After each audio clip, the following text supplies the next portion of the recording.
Propaganda, or public relations as it is called, is something that has been used for years.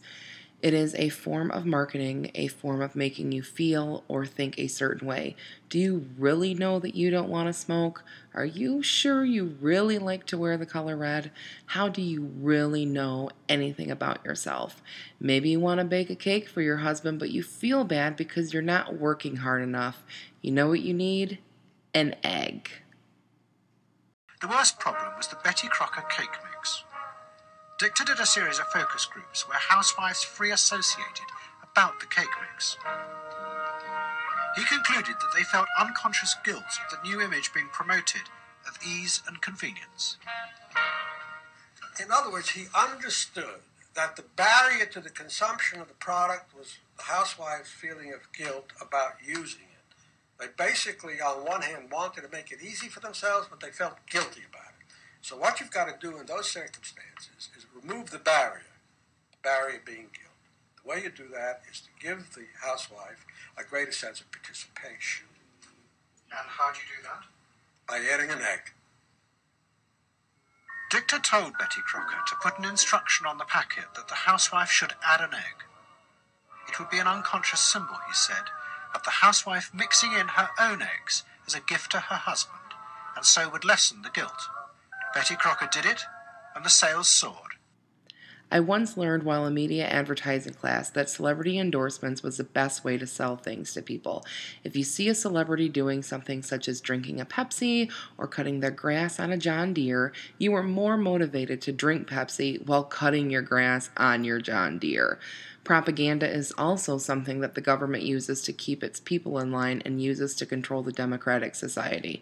It is something that has been used for years, and it is something that has been hailed as a way of life around the world.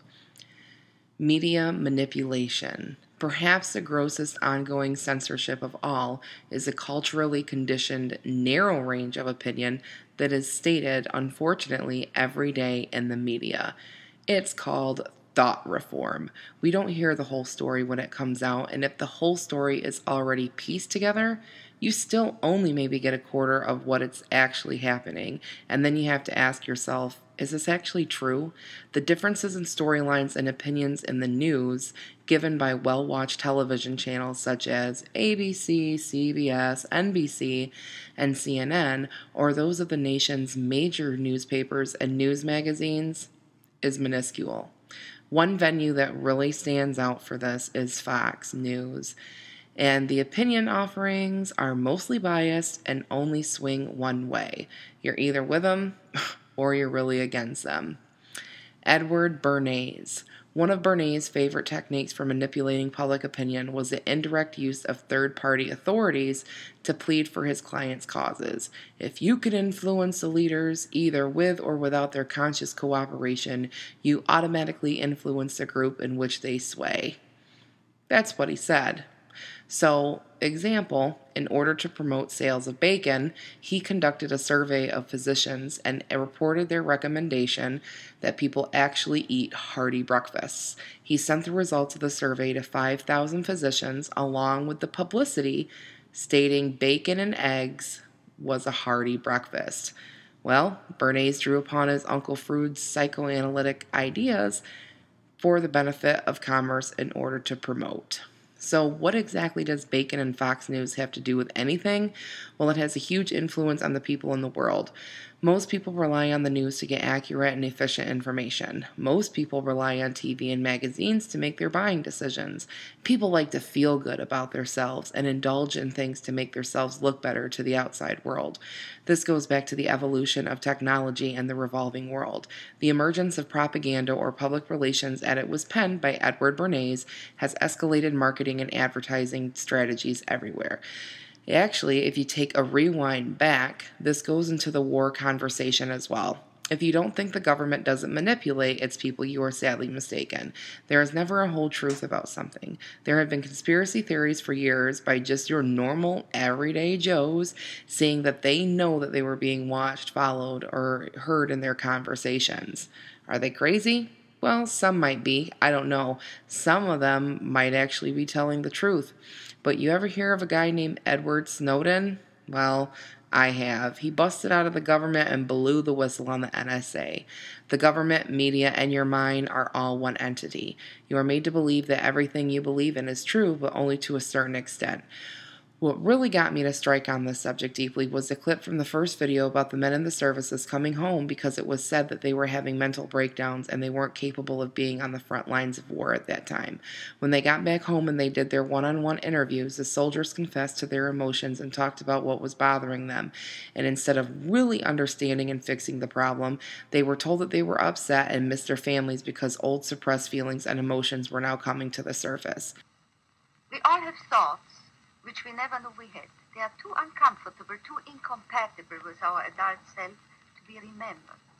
Yet they are often disturbing, rumbling under the surface like lava in a volcano.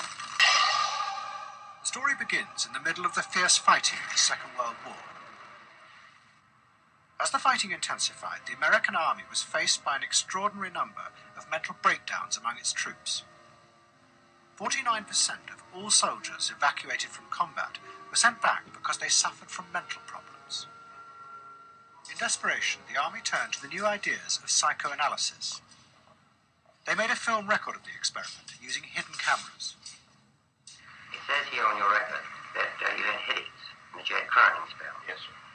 I believe that your profession is called nostalgia. It was induced when, shortly before the war, I received a picture of my sweetheart. Yeah. It was the first time that anyone had paid such attention to the feelings and anxieties of ordinary people. Psychoanalysts used techniques developed by Freud to take the men back into their past. They became convinced that the breakdowns were not the direct result of fighting. The stress of combat had merely triggered old childhood memories. These were memories of the men's own violent feelings and desires, which they had repressed because they were too frightening.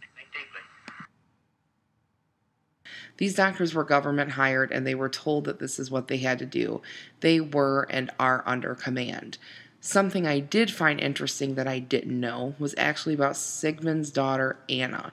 She believed that the human instinct to have sexual desire was bad. She basically believed that your libido was responsible for the barbaric nature people act upon. She was in conflict with her dad over this because he said that you should act upon your sexual desire, and his daughter, Anna, did not.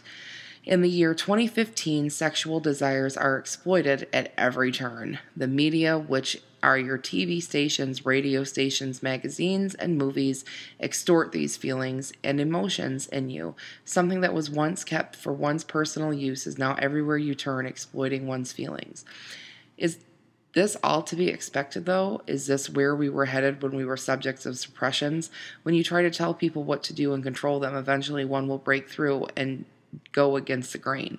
Mind control or manipulation isn't just about marketing something to someone.